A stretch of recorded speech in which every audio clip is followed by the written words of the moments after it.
മഹാലക്ഷ്മി സീരിയലിൻ്റെ latest episode റിവ്യൂയിലേക്ക് എല്ലാ കൂട്ടുകാർക്കും സ്വാഗതം. അമ്മേ, ഞാൻ അവിടെ വേഷം മാറിപ്പോയിട്ടും ഒരു കാര്യമില്ല. അവിടെ ഒരു കൈനോട്ടക്കാരി വന്നു, എന്നെ അത് തിരിച്ചറിഞ്ഞു.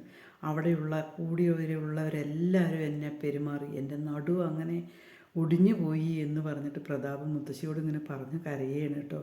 അതേസമയം മുത്തശ്ശി ചോദിക്കുന്ന, എടാ നീ കണ്ണനെ കണ്ടോ എന്ന് ചോദിക്കുക. കണ്ണനെ ഞാൻ കണ്ടു, കാറിൽ പോകുന്ന കണ്ണനെയാണ് ഞാൻ കണ്ടത്. ആ കണ്ണൻ അമ്പലത്തിലേക്ക് പോയതോ നടന്നു വന്നതോ ഒന്നും ഞാൻ കണ്ടില്ല എന്നിങ്ങനെ പറയണം കേട്ടോ. ഇതെല്ലാം കേട്ടിട്ട് മോഹിനി ഇങ്ങനെ നിൽക്കുന്നുണ്ട് കേട്ടോ. മോഹിനി പക്ഷെ പുറത്തേക്കൊന്നും വന്നിട്ടില്ല. അതേസമയം മുത്തശ്ശിയും പ്രതാപനും കൂടിയിട്ട് ഇങ്ങനെ പറയാണ്, നമ്മുടെ മോളുടെ ഗതികേട് ഭയങ്കര ഗതികേടാണ്. അവളെ എങ്ങനെ വളർത്തിയത്, അവളെ രാജാവിനെ പോലെ വാഴാൻ വേണ്ടിയിട്ട് അങ്ങോട്ടേക്ക് പറഞ്ഞയച്ചതാണ്. പക്ഷെ അവളിപ്പോഴെന്തായി, പണിക്കാരിയായി, ഇവൾ മഹാറാണി പോലെയായി, ഒരു കുഞ്ഞായി, അവൾക്ക് നടക്കുന്നൊരു ഭർത്താവായി, സ്വത്തായി എന്നെല്ലാം പറഞ്ഞിട്ട് പരിതാപം പറയുകയാണ് കേട്ടോ. അത് കേട്ടുകൊണ്ട് മോഹിനി അങ്ങോട്ടേക്ക് വരും. നീ ഞങ്ങൾ പറയുന്നതെല്ലാം ഒളിഞ്ഞു നിന്ന് കേൾക്കണോ എന്ന് ചോദിക്കും. ഞാൻ അങ്ങനെ ഒളിഞ്ഞു നിന്നൊന്നും കേൾക്കണില്ല, എനിക്കതിൻ്റെ ആവശ്യമില്ല അറിയാം. നിനക്കിപ്പോൾ ഭയങ്കര സന്തോഷമാണല്ലോ നിൻ്റെ മോളുടെ കാര്യം ആലോചിച്ചിട്ട്. ഇല്ല, എൻ്റെ ചെറിയ മോളുടെയും മരുമോൻ്റെയും കാര്യം ആലോചിച്ചിട്ട് എനിക്കൊരിക്കലും സന്തോഷിക്കാൻ കഴിയില്ല. കാരണം നിങ്ങളുടെ സ്വഭാവമല്ലേ എന്ന് പറഞ്ഞിട്ട് മോഹിനി പോവുകയാണ് കേട്ടോ. അതേസമയം മഹാലക്ഷ്മിയും കണ്ണനും എല്ലാവരും ഭക്ഷണം കഴിക്കാൻ വരികയാണ് കേട്ടോ. കരുണ ഭക്ഷണമൊക്കെ എടുത്ത് വെക്കുകയാണ് കേട്ടോ. പിന്നീട് കരുണ ഭക്ഷണം എടുത്തിട്ട് വിളമ്പാണ്. അത് കണ്ടുകൊണ്ടാണ് ഉണ്ണിയും അമ്മയും കൂടിയിട്ട് വരുന്നത് കേട്ടോ. കരുണ അങ്ങനെ ഭക്ഷണം വിളമ്പി കൊടുക്കുന്നത് കാണുമ്പോൾ തന്നെ ദേഷ്യം വരികയാണ്. ഭക്ഷണം വെച്ചുണ്ടാക്കിയാൽ പോരെ, നിനക്കത് വിളമ്പി തരണം, ഇനി വാരി കൊടുക്കേണ്ടി വരുമോ എന്നിങ്ങനെ ചോദിക്കണം കേട്ടോ. അത് കേൾക്കുമ്പോൾ മഹാലക്ഷ്മി പറയണം, ചിലപ്പോൾ വാരി തരേണ്ടി വന്നാൽ വാരി തരാൻ ഞാൻ പറഞ്ഞ അവൾ കേൾക്കും, അങ്ങനെയാണ് കരുണ എന്നിങ്ങനെ പറയും കേട്ടോ. അത് കേൾക്കുമ്പോൾ കരുണ പറയും, എനിക്ക് വിളമ്പി കൊടുക്കുന്നതിന് ഒരു കുഴപ്പമില്ല അമ്മേ, ഞാൻ വിളമ്പി കൊടുത്തോളാം എന്ന് പറഞ്ഞിട്ട് കരുണ അവർക്ക് ഭക്ഷണമൊക്കെ വിളമ്പി കൊടുക്കുകയാണ് കേട്ടോ. അതിനുശേഷം കണ്ണൻ കരുണയോടും അവിടെ ഇരിക്കാൻ പറയുകയാണ്. പിന്നീട് മഹാലക്ഷ്മി ഭക്ഷണം കഴിക്കുന്ന നേരത്ത് കണ്ണൻ പറയും, വേണ്ട നീ കഴിക്കണ്ട, ഞാൻ കഴിച്ചു നോക്കട്ടെ എന്ന് പറയും. അത് കേൾക്കുമ്പോൾ ഉണ്ണിയുടെ അമ്മ പറയണ, അന്ന് അത്ര വിശ്വാസം ഇല്ലെങ്കിൽ നീ അവളുടെ അവിടെ നിർത്തിയാൽ മതിയായിരുന്നല്ലോ, പ്രസവിച്ചിട്ടേ നീ ഇങ്ങോട്ടേക്ക് വരുന്നുള്ളൂ പറഞ്ഞാണല്ലോ, പിന്നെ എന്തിനാ അങ്ങോട്ടേക്ക് വന്നത്? ഭക്ഷണം ഉണ്ടാക്കി തരണവർ അതിൽ വല്ലതും കലർത്തും എന്നുണ്ടെങ്കിൽ അതിൻ്റെ ആവശ്യമില്ലല്ലോ എന്ന് പറയണം കേട്ടോ.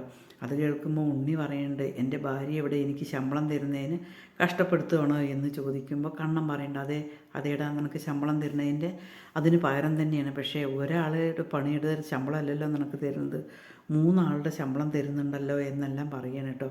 അവസാനം ഉണ്ണിയോട് നല്ല പറയാണ്. അതേപോലെ ഞാൻ എന്തായാലും 2 ദിവസം കഴിഞ്ഞാൽ പോകും മഹാലക്ഷ്മി പറയുന്നുണ്ട്. പക്ഷേ കരുണയെ അപ്പോഴേക്കും ഒരു പാഠം പഠിപ്പിക്കണം എന്ന് പറയാണ്. കരുണ ഒന്നും മിണ്ടാതിരിക്കുകയാണ് കേട്ടോ. എന്താടി നീ ഭക്ഷണം കഴിക്കുന്നില്ലേ ചോദിക്കുകയാണ്. ഞാൻ കഴിച്ചോളാം എന്ന് പറയുമ്പോൾ കണ്ണൻ പറയണ്ട, ഭക്ഷണം ഒരിക്കലും വേണ്ടാത്തവളല്ലല്ലോ, അതുകൊണ്ട് കഴിച്ചോളം നിർബന്ധിക്കേണ്ട എന്ന് പറയണം കേട്ടോ. പിന്നീട് ഉണ്ണിയും അമ്മയും മുകളിൽ പോയിട്ട് പറയും, അമ്മ ഇവിടെ എന്തൊക്കെയോ സംഭവിക്കുന്നുണ്ട്, കരുണ എന്താണെന്ന് അങ്ങനെ അറിയില്ല, അവളുടെ അച്ഛൻ്റെ പ്രശ്നം അവൾക്കും മായോ, എന്തോ പ്രേതബാധ എന്തോ കൂടിയത് എന്തോ ആയിട്ടുണ്ട് തോന്നുന്നു, എന്തായാലും അവളുടെ മുത്തശ്ശിയെ വിളിച്ച് വിവരങ്ങളെല്ലാം പറയണം എന്നിങ്ങനെ പറയണം കേട്ടോ. അതേസമയം ലേഖ മഹിയെ വിളിക്കുകയാണ് കേട്ടോ. അവിടെ എന്തൊക്കെയാണ് വിശേഷം എന്നൊക്കെ ചോദിക്കണം. ഭക്ഷണം കഴിച്ചു എന്ന് ചോദിക്കുമ്പോൾ ഭക്ഷണമൊക്കെ കഴിച്ച് ഇവിടെ കഴിപ്പിക്കാൻ ഒരാളുണ്ടല്ലോ, എന്തായാലും ഞാൻ 2 ദിവസം കഴിഞ്ഞിട്ട് അങ്ങോട്ടേക്ക് വരാമെന്ന് പറയാണ്. നീ നല്ല വെണ്ണം സൂക്ഷിക്കണം കേട്ടോ എന്ന് ലേഖ പറയണം കേട്ടോ. അതിനുശേഷം അനന്തും കണ്ണനും മാർക്കോയും കൂടി കാണുകയാണ് കേട്ടോ. കണ്ണൻ പറയുന്നുണ്ട്, എന്തോ ഒരു സംശയമുണ്ട് പ്രതാപന്, നല്ല സംശയമുണ്ട്, ഞാൻ നടക്കുന്നുണ്ട് എന്നുള്ള സംശയം കാരണമാണ് അമ്പലത്തിലേക്ക് വന്നത് എന്ന് പറയണ്. അത് കേൾക്കുമ്പോൾ മാർക്കോ പറയുന്നുണ്ട്, അയാളുടെ സംശയം ഞാൻ തീർത്തു കൊടുത്തോളാം എന്ന് പറയണ്. പിന്നീട് ആനന്ദവും മാർക്കും പറയുന്നുണ്ട്, എന്തിനു വേണ്ടിയിട്ടാണ് നീ ഉണ്ണിക്ക് ഇങ്ങനെ പൈസ കൊടുക്കുന്നത്? അതേപോലെ തന്നെ മേഘനാഥനും പൈസ കൊടുക്കേണ്ട ആവശ്യമില്ല, അവൻ നിന്നെ കൊല്ലാൻ വേണ്ടിയിട്ടാണ് ഒരു ഒഴിഞ്ഞ പ്രദേശത്ത് കൊണ്ടുപോയത്. പോയ സമയത്ത് മാർക്കോ രക്ഷിക്കാൻ വന്ന മാർക്കോയും കാറടിച്ച് വീഴ്ത്തി, അവർക്ക് 5 പൈസ കിട്ടാതാവണം, അപ്പോൾ മാത്രമേ അവർ പഠിക്കുകയുള്ളൂ എന്നെല്ലാം പറയുന്നുണ്ട് കേട്ടോ. അത് കേൾക്കുമ്പോൾ കണ്ണൻ പറയുന്നുണ്ട്, മഹിക്ക് എന്തായാലും നിർബന്ധമാണ് അവർക്ക് കൊടുക്കണം എന്നുള്ളത്, നീ പറഞ്ഞു കഴിഞ്ഞാൽ നിൻ്റെ കൂടെ തന്നെ മഹി നിൽക്കുകയുള്ളൂ എന്നെല്ലാം അവരിങ്ങനെ സംസാരിക്കുകയാണ് കേട്ടോ. എന്തായാലും ശരി, ഞാൻ മഹാദേവനൊരു പണി കൊടുക്കുന്നുണ്ട് എന്ന് പറയുകയാണ്. അതേസമയം പ്രതാപ് അങ്ങനെ ഇരിക്കുകയായിരിക്കും കേട്ടോ. പ്രതാപ് അങ്ങനെ ഇരിക്കുമ്പോൾ തന്നെ ഒരു ഫോണ് വരികയാണ് കേട്ടോ. നിങ്ങളുടെ മരുമോനില്ലേ, എൻ്റെ മരുമോനാ, മൂത്ത മരുമോൻ, എനിക്കങ്ങനെ ഒരു മരുമോനില്ല. ആ ശരി, എന്തോ ആവട്ടെ, അയാളും ഭാര്യയും കൂടിയിട്ട് കടപ്പുറത്ത് കൂടെ കൈ കോർത്ത് നടക്കണുണ്ട് എന്നിങ്ങനെ പറയുന്നു കേട്ടോ. അത് കേൾക്കുമ്പോൾ പ്രതാപം അങ്ങനെ ചാടി എണിക്കുന്ന നിൽക്കുകയാണ് കേട്ടോ. അതെ, എവിടെ, എന്താണ്, നീ എന്തായാലും ഒരു വാട്സാപ്പിൽ ഫോട്ടോ എടുത്ത് അയക്കുക എന്ന് പറയണേ. എനിക്കതിനൊന്നും പറ്റില്ല, നിങ്ങൾക്ക് വേണമെന്നുണ്ടെങ്കിൽ ഇപ്പോൾ വന്നാൽ കാണാം എന്ന് പറയണം കേട്ടോ. അത് കേൾക്കുമ്പോൾ മുത്തശ്ശി അങ്ങോട്ടേക്ക് വരും. എന്താടാ അവർ ചോദിക്കുമ്പോൾ ഇങ്ങനെ കണ്ണനും ഭാര്യയും കൂടി കടപ്പുറത്ത് നടക്കുന്നുണ്ടെന്ന് ഒരാൾ വിളിച്ചു പറയും. എടാ, നീ എത്രയും പെട്ടെന്ന് വേഗം പോയിക്കോ എന്ന് പറയും.